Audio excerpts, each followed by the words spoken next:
defense in spring ball? Yeah, that's a great question, man. I'm really excited about our secondary. I really think our secondary can be great. I mean, if you go back to last year, you really had a lot of young guys that needed to play and step up, and I don't think they were ready. But I think all them snaps are going to help guys like Marco Wilson, Henderson. Maybe if Sean Davis can step up. We got some young guys I'm really excited about, Trey Dean and Amari Burney.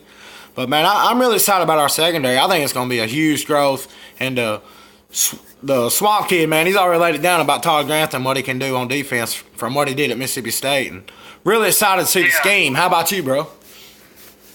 I'm excited about it. I think, Sean Davis should be good. He lost confidence, I think, after that Michigan game. He got beat there early. And I kind of want to see where Brad Stewart shakes out also. I was corner or safety.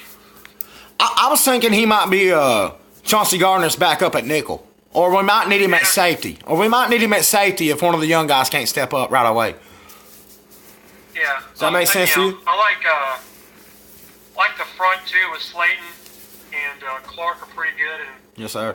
I think Polite and Jefferson should really do well in an attacking offense. Last year was pretty annoying with Shannon. I felt like we were just way too vanilla, way too boring. It just not very aggressive, and it kind of showed. Right. And I was listening to Cardoza and Alberti's podcast today. They had on Ackerman, and he said one of the things they're trying to do is really get the intensity up with some of these guys, because I felt like Shannon's pretty passive, I feel like, and we didn't play aggressive on defense, and it kind of showed. The performance slipped. I would agree with you 100%, man. We did look kind of vanilla. We did look boring. And what really stood out to me was how many third and longs we gave up. You always, you think you're fixing to get off the field, and, man, we'd give up 3rd and 12, 3rd and 8, 3rd and 15. And I'm talking about all game long, not just once a game. I mean, 2 or 3 times a game, 3rd and long. I mean, I understand we were young in the secondary like we just talked about, but at some point, you got to get some pressure up front because nobody can cover longer than 3 seconds. Nobody. Yeah, it was pretty frustrating. And, the linebackers were pretty disappointing last year. I think part of that was injury. Reese, I think, got hurt in fall, if I remember, fall camp. He was kind of out of shape. And then, Bozon Joseph, he just, I don't know if he just can't, his assignments are always blown. I don't know what he's doing half the time. I mean, if he's spying the quarterback, he takes the wrong angle. If he's, he runs face first into the guard or running plays. I don't know what he's doing. Well, I think you just said it, man. You made a great point. He don't understand angles. Yeah, he can lay the wood. He'll knock you out. But, man, football's a game of angles, especially when you're going up against guys with speed. If you don't take that right angle, they're going to make you look silly. I mean, that was a great point by you, man. I think you hit it on the head. I think where it stood out the most was against A&M with their quarterback, man. Bond.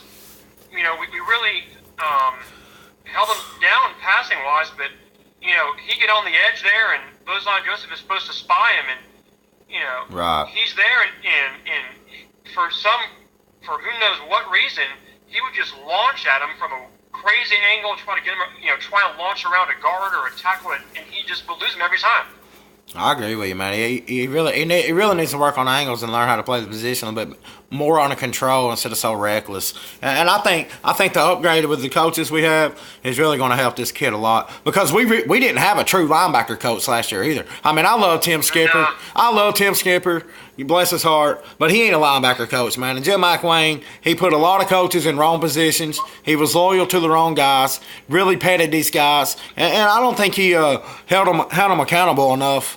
And at the same time, how are you going to hold somebody accountable, man, when you're a running back coach and you're trying to coach linebackers? To me, it's a damn joke. I think the overall intensity was lacking, too. With Matt didn't seem very intense. Shannon wasn't very intense. And Kent, strength coach, he's not intense at all. You can tell that these guys didn't like his workouts. They weren't getting much production from the strength coach. And you got guys like Savage now, and you got Grantham, who's very fiery. You got Salson Series, a real fiery guy. And I saw a clip on Twitter of Mullen at today's practice. I think Bailey Williams posted it. and he's coaching guys on kickoff, blocking on kickoffs, and he's in their face screaming at him, So I think the intensity should really pick up and see a lot more effort intensity with his team.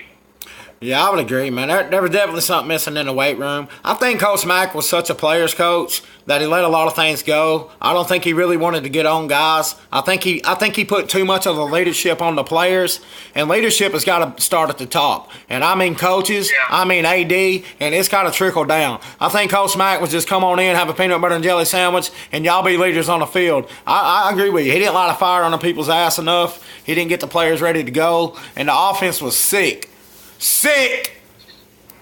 I think one thing that stood out, too, with Mac was, at first I liked him, but then just after his death threat thing, I totally fell off the Mac wagon. But, when that happened, I kind of looked back over the couple years and things he said, and things just didn't, I guess they kind of added up that it wasn't working out. One thing that he said was, they brought me here to win the East. Well, yeah, we did, yeah. Part of it is, but the goal at Florida is much bigger than that. So it seems like he wanted a trophy for winning the East when that's only part of it. When he won the East, but then Bama 2 years in a row just took it to us and showed how far away we were. Well, the thing about Coach Mack, I mean, I think he wanted Gator fans to understand what he did with less talent. And Gator fans don't want to hear about that because you're in the state of Florida. You should have talent. And a lot of fans said he couldn't recruit. And that's why he wasn't getting talent. I mean, there's been a lot of coaches report Jim Michael ain't sitting at the children's table of recruiting, which really pissed me off because I like Coach Mack and I supported him probably harder than any Gator fan I know. But at the same time, at the end of the day, it's easy to see where he went wrong. But I will say this, man, and this is why I don't jump on Coach Mack a lot. Because if we would have had Will Greer, none of this would be a conversation. Nobody would have a problem with Coach Mack. Nobody would have a problem with the offense. Nobody was talking about the strength and conditioning coach. And that's what makes me sick about local media, man. They got too much to lose while giving you the damn truth. They'll piss in your face and tell you it's raining. I mean, Jeremy Foley should have known there was something going on with this strength and conditioning program, in my opinion. I mean, you got to know what your coaches are doing, what's going on. But my buddy made a great point. He's so worried about all other sports, he wasn't focused on football, and that's why the football fell behind. And that's why I'm excited we got Scott Strickland and Dan Mullen, people that have worked together before. The coaching staff coming in and have already worked together. It's a seamless transition for these players, and it's really going to help them take off at full speed. I don't think you're going to see the growing pains that you would see for most coaches coming in year one.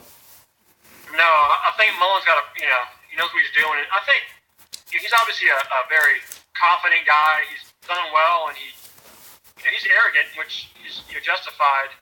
But I think one thing that I haven't really heard, or I thought the other day, is that he was under Meyer for a while. He's a Meyer coaching tree, and all these guys want to beat their former coaches, like Kirby Smart with Saban and all that. But I think. Mullen's got a chance, which no one's really had, to go back to where he was and where his mentor did so well. And I think a chip on his shoulder is to try and show that he can outdo what Meyer did at Florida, or to try and do that.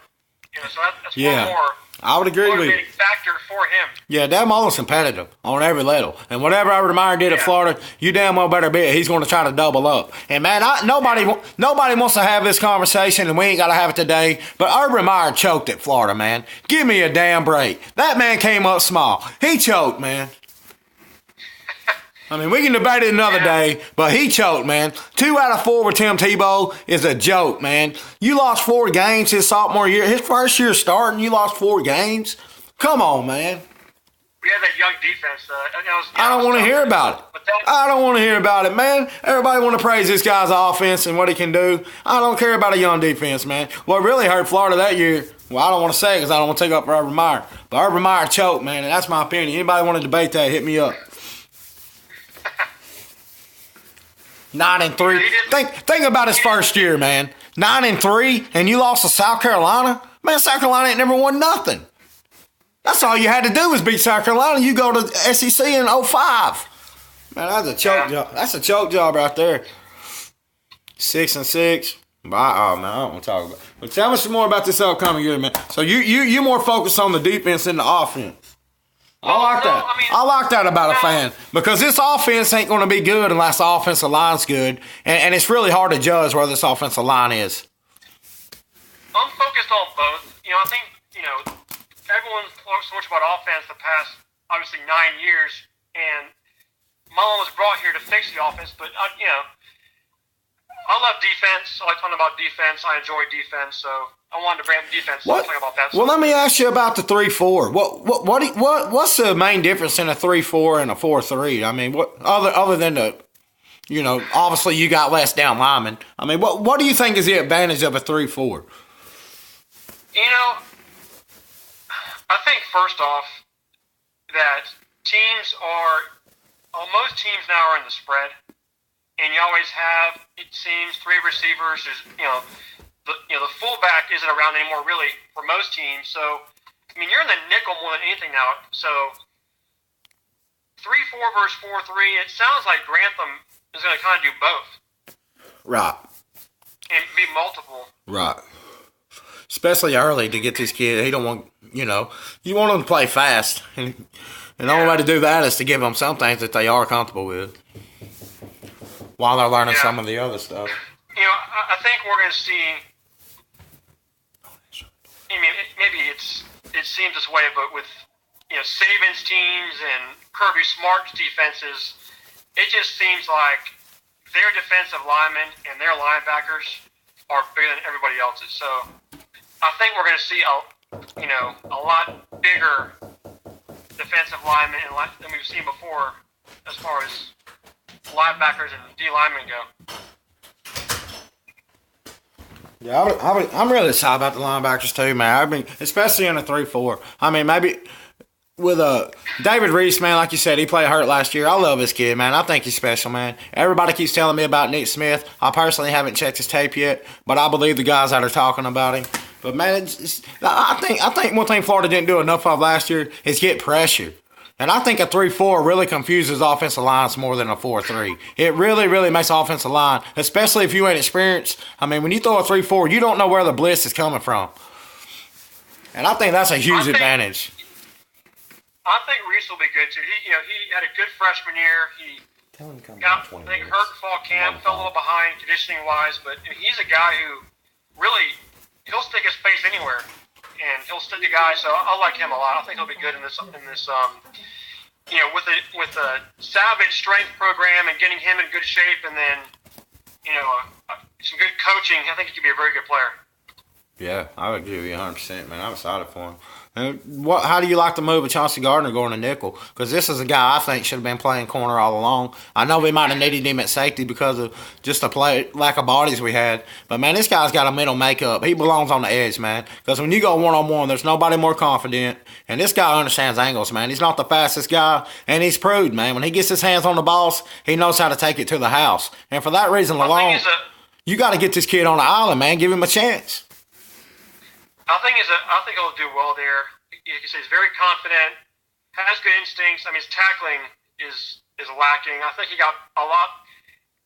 He started off, really struggling last year. I think he was leading the SEC in missed tackles by a mile. But as the year went on, he got better. But he's always around. But he's always around the ball. You got to give him credit for that.